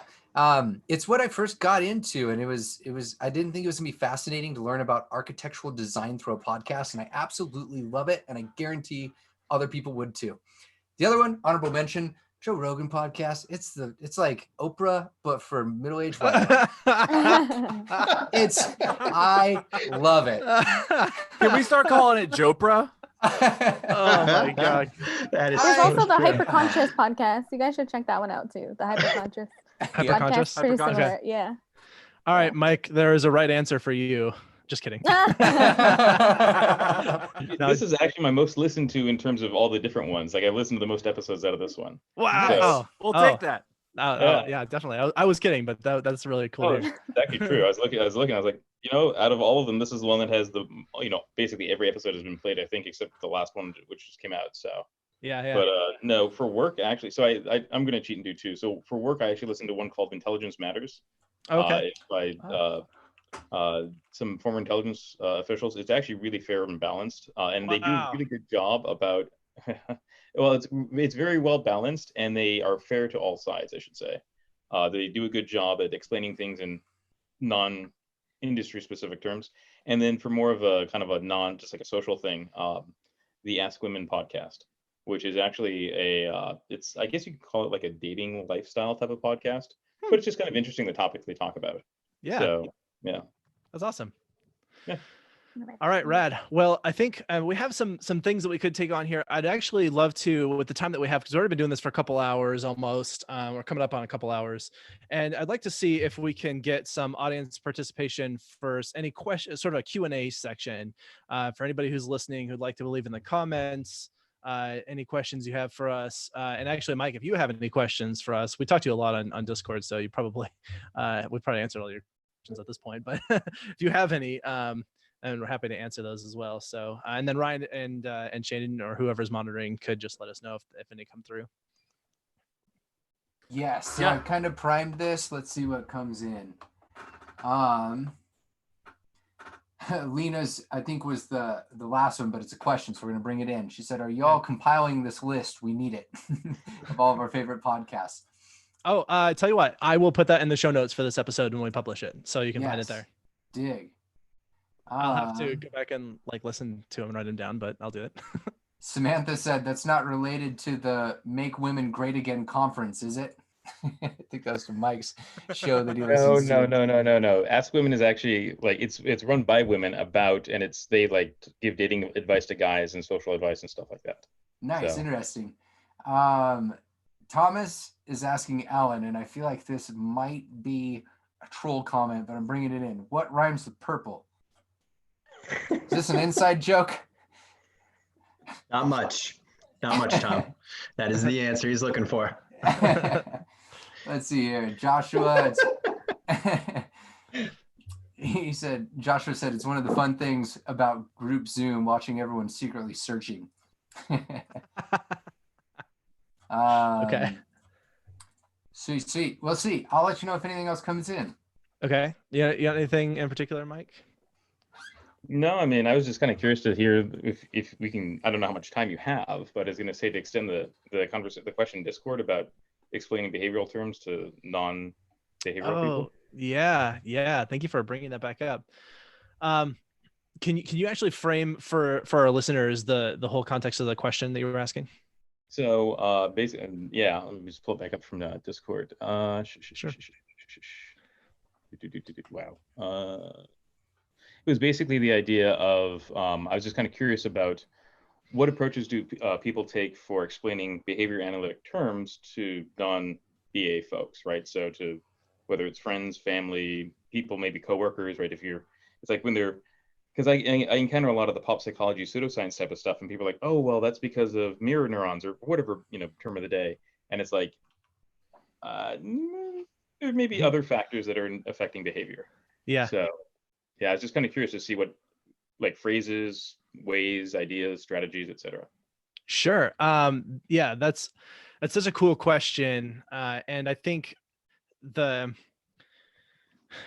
that's part of actually what inspired me to want to do a podcast, was sort of thinking about how to answer that question. And part of my motivation for how I go about writing for this podcast when I do it.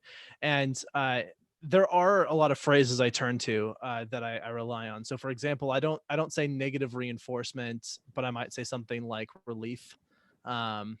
I don't say, or even avoidance is another way of just talking about that same concept. I don't usually say reinforcement, and instead we'll use the term reward, because even though you could very easily technically slice up the differences between those things, for most people, just in a conversational, I guess, context, they mean the same thing functionally for them. And that word carries more weight with it than reinforcement does. Or reinforcement might come with a lot of baggage that I wouldn't want to spend a lot of time trying to correct them on or educate them on, that I don't think is particularly useful. For stimulus control, I really have been glommed onto the term CUE. You've probably heard me say that a billion times. And Yeah. I think that's just a term that lands pretty well with most people. And so and then motivation actually is fairly easy, although I kind of actually do use that somewhat synonymously with reinforcement in a way. And essentially what I'm saying there is we're talking about a motivating operation, or a antecedent event that affects the value of some kind of consequence. When people hear it, they say you're motivated to do X, which kind of means what is the thing that's going to be like, what are you getting out of this? And so I often use them in the same sort of way, if that makes sense. Trying to think of any I'm trying to while I pontificate on this to myself, if Shane or Ryan have any others, or anybody else here has any others that they like to turn to. Yeah, I'll go. I've been trying to figure this out, mainly because I said at the beginning of this, like, I've been interested in science communication. The idea is, like, how do you communicate your science in a way that's palatable to other folks? And so one thing I remember reading about early in this area, specifically in like behavior analysis, was they were trying to figure out how to explain certain behavioral concepts through metaphors in an area called acceptance and commitment therapy. And they realized quickly that the metaphors would break down based on the cultural things. So I realized through that, and a lot of failed attempts, honestly, of teaching technological terms and using big fancy terms that I shouldn't be using, that I should really try to figure out a way to just get the core, like, meaning of that term across to somebody, so that they understand, like, the core process, for example, of reinforcement is much more important, I think, in communicating that, as opposed to like them knowing the definition or the term. So I've found myself trying to get a sense of how can I communicate things to a person, and in a sense validate whether or not they really understand it that way. So a lot of times I'll explain something once I get to know someone, if they want to learn about a certain area, such as like reinforcement and how it works. And then I'll ask them questions to kind of see, like, do they apply that thinking in the way that our field would, but in their own terms. And I usually leave it there. And I think I've come across for sure certain words that have been super clear.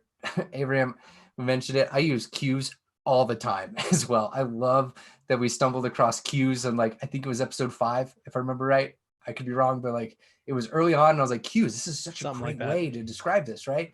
So that's been my experience, is how do you get people to basically behave with respect to the word without teaching them all the jargon, is kind of what I try to do. And seems good enough for me, but it's hard to test. And that doesn't, I think, scale up easily, which is part of the problem. The other alternative is if they really want to learn it, then just jump in and learn all the terminology. But like, that's literally like asking someone to learn a second language. And I get that that's not the way that should happen. There should be an expectation. I did also think that another one I'll say a lot is I'll say either skill or performance instead of behavior, or if I'm referring to a pattern of behaviors. And that's one that I've liked to help. I think lands well with people. And I talk about a skill, like a skill is always going to be a entire like set of behaviors that you have to do. So I kind of like those. I think you touched on one good. Sorry, go ahead. No, go ahead, my friend. Catering it to like who you're talking to, what Ryan said, and that's a big part of like what we do with single subject design, individualizing everything. Is if you're talking to someone that happens to be, or a parent or whatever that happens to be from a science community, and they want to hear on that level, and that's fine, great. But if you have a parent that doesn't necessarily, and your real goal is to get the procedure across, you want to speak in terms of that. You want to give them only what they really need to know. And the background of, Skinner and 50 years of research is not necessarily appropriate for every situation. Yeah, I think a big thing for me I've learned is just you have to be you have to look at everything from the perspective of like people first. Like when you start talking about this stuff, you're talking about helping people, you're talking about improving people, you're talking about improving behaviors, you're talking about all these different things. But if you come at everything from like this people first perspective and looking at like how to language around that, I think that to me has helped me understand that like if I come in talking like a textbook, I'm going to sound like an asshole. But if I come in talking like a human being and just being flexible in my language, it's going to be way more effective. Mm-hmm. Definitely. That's and I think that like listening to first, and kind of coming in and meeting people where they are. So like sometimes what I'll do is use a word that is common to the group that I'm speaking to, and then just kind of define it to a little bit to like what I'm meaning and providing an example too. So definitely like that cultural awareness, kind of like what you guys are all mentioning. Cool. Well, I know a lot of us actually have to get out of here pretty quickly. I do want to field a couple of questions and comments that came in really quick. So Megan wrote in, what podcast you listen to, wish you didn't. For me, it's a podcast called True Murder. I'm just one of these people who I'm very unlikely. I've only unsubscribed to like 2 podcasts ever. And this guy, it's not the content. It is entirely the delivery of the content. Like seems to spend approximately 0 seconds editing for quality. It sounds like they're talking on a phone into a tape recorder that's then played back into a iPhone recording device, and that becomes the podcast. And like the levels all over the place, and that I commit to it. I just stick to it because I'm committed to it, and it's not my favorite, but that's the one for me. I do want to real quick. So Joshua again chimed in with, video games offer some powerful examples of behavior analytic terms and concepts for people who are gamers, which I think is a really good point. And I often, even though I'm not a video game player, really, I often use video games as examples when talking about contingencies and trying to describe processes, especially when I'm supervising people as well, to help bring that around.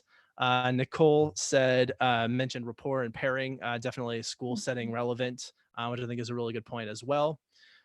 See, Tom Jadrinsky. Yeah. Okay. Is that the person you mentioned earlier? Yeah. Is that that person is? Okay, great. As a BCBA in school setting, what would you do when people say that kids just do it because you say so? More problem behavior than skill acquisition, but always adding to the toolbox in response. I don't work in schools a lot, but so if any of you want to field that one.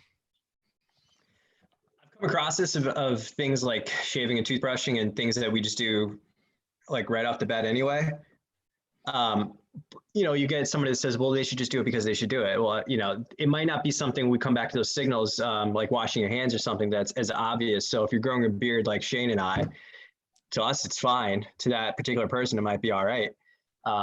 You got to give them a little bit more motivation, and that might be something very arbitrary like edibles or, some leisure item or something like that at first, and you hope that some sort of naturally occurring thing takes over from there.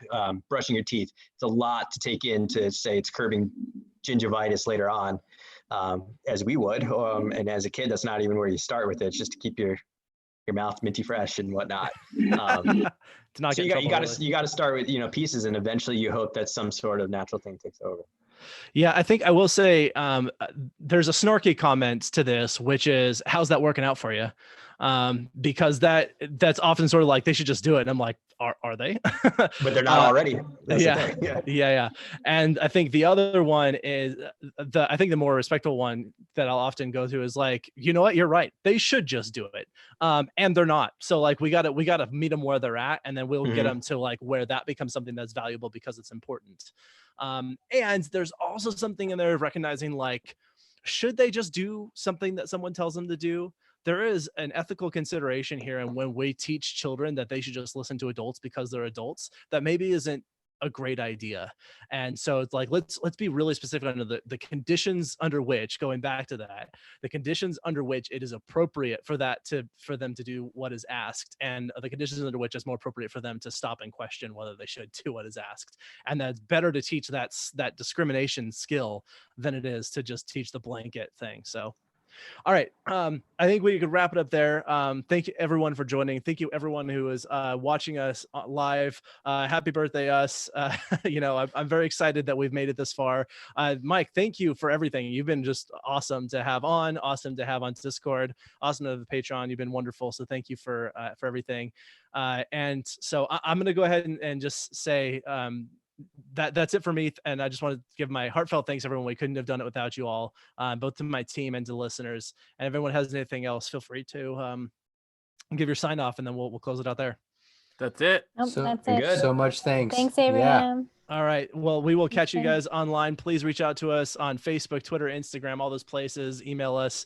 You know where to find us. And hey, join Mike on Discord. He could use some friends there. Thanks for having me on the podcast. Yeah. Thanks a lot. All right. Bye, everyone. Thanks, man. Bye. Take care, everyone. See We're ya. out. Bye. Peace.